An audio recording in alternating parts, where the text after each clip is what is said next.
Bonjour, aujourd'hui je vais vous parler du bâton de hockey. Le bâton d'aujourd'hui est composé de fibres de carbone, ce qui permet au bâton d'être plus flexible et moins lourd. Cela ne change pas la précision ni la force du lancer, car même les joueurs des années 80 avaient la même force et précision de lancer. Il permet aussi du bâton d'être plus solide, qui ne fait pas que le bâton casse à chaque instant d'un lancer ou reçoit une passe de travers. Ce qui est de la palette, elle est composée en graphite. Elle la rend beaucoup plus solide. Un autre avantage au bâton est sa flexibilité. Lors du toucher sur la glace, il se plie légèrement et amène une force élastique au lancer.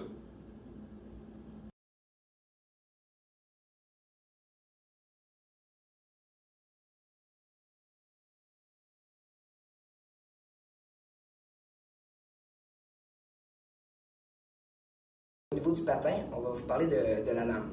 La lame est composée de titane et d'acier trempé. Elle va être recouverte, une fois mise en place, d'aluminium pour acheter la touche de brillant. Ensuite, c'est sûr que la lame va varier selon la grandeur du patin. Exemple, plus le patin va être grand, plus la lame va être grande.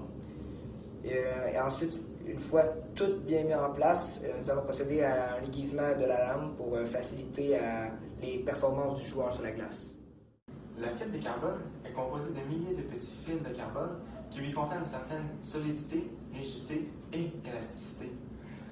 Une des propriétés du matériau est son extrême légèreté face à la taille de l'objet. Bien sûr, cela sert à créer des bâtons, des raquettes et autres équipements. Bien sûr, pour faire de tels équipements, il faut d'abord trouver et exploiter la ressource. Le Canada est actuellement 4e au monde. Au Québec, les mines Asbury, Miller et Dunraven l'exploitent.